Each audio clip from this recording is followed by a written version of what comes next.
Hello hello et bienvenue dans cette nouvelle version de YAG, il s'agit de la 0.14.1.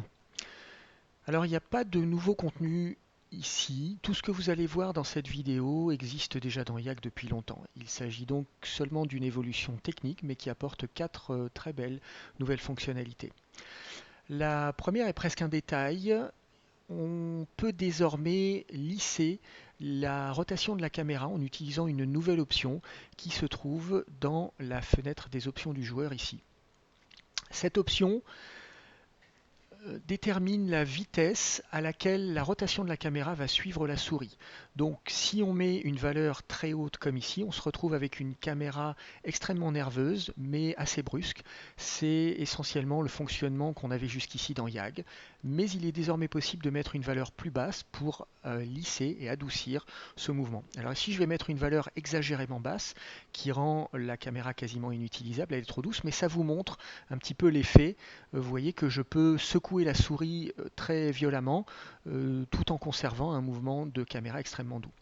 Alors bien sûr la valeur par défaut est plus haute que ça, elle est de 5 et c'est un compromis qui permet de conserver une caméra relativement nerveuse qui répond correctement tout en restant assez souple, tout en conservant un mouvement souple.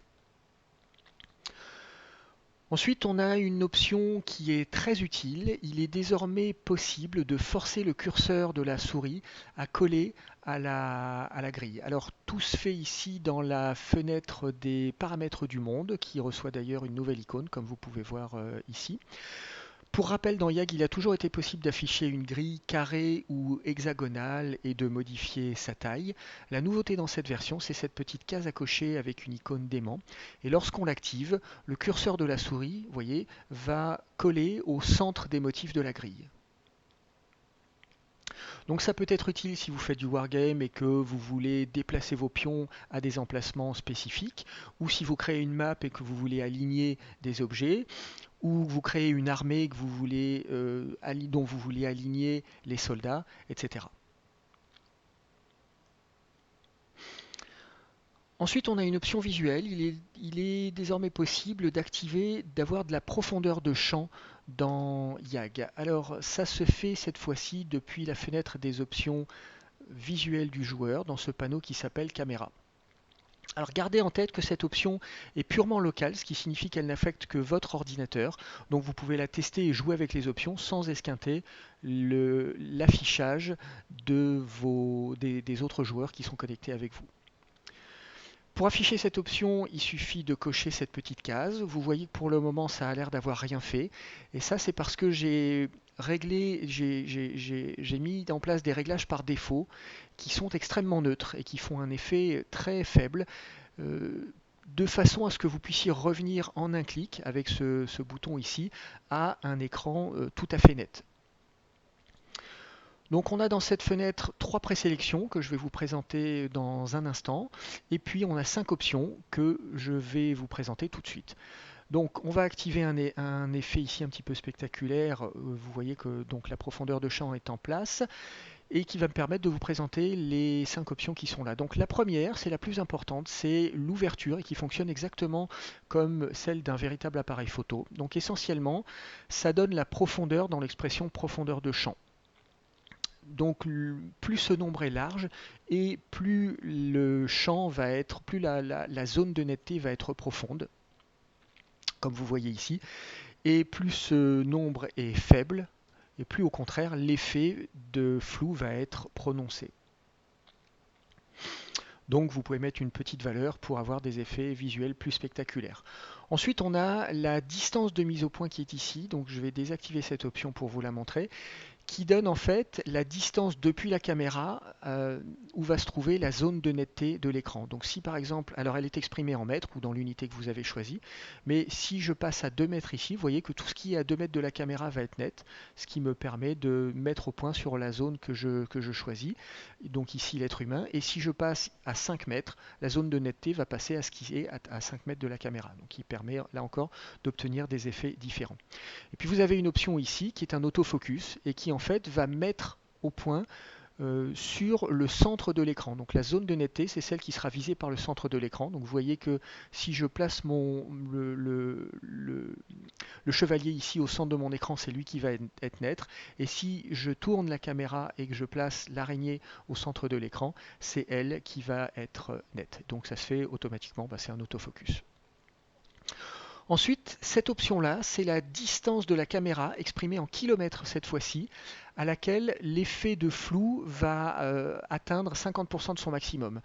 Donc en fait, vous pouvez intuitivement penser à cette option comme la distance à laquelle l'effet de flou va démarrer tout simplement. Donc si je mets ici 1 km, vous voyez que ça éloigne l'effet de flou qui va commencer un petit peu plus loin. Et si je reviens à 100 mètres, ça rapproche l'effet de flou qui commence plus près de la caméra. Et puis la dernière option, c'est la force maximale de l'effet de flou. Donc si je la passe à 0, ça le supprime totalement. Et puis au contraire, si je mets une valeur extrêmement forte, ça me floute totalement mon écran.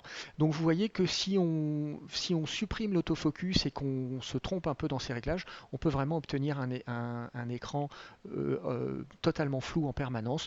Donc c'est la raison pour laquelle j'ai prévu un effet de réglage par défaut qui vous permet de récupérer en un clic un écran totalement clair, un affichage totalement clair si jamais vous êtes perdu dans ces options. Voilà, je vais terminer en présentant rapidement les 4 présélections que j'ai prévues, puisque les options, vous avez vu, peuvent interagir les unes avec les autres, donc ça peut être un petit peu compliqué. Donc on a tout d'abord une option que j'ai appelée macro, qui est plutôt prévue pour, comme de la macrophotographie, pour faire des plans rapprochés. D'accord, donc vous voyez qu'on peut obtenir de très très beaux effets avec cette option-là. Ensuite, j'ai prévu une deuxième option qui est plutôt à l'échelle humaine, qui élargit un petit peu la profondeur de champ et donc qui va permettre de filmer des scènes à l'échelle humaine, à l'échelle de quelques mètres, comme on a ici.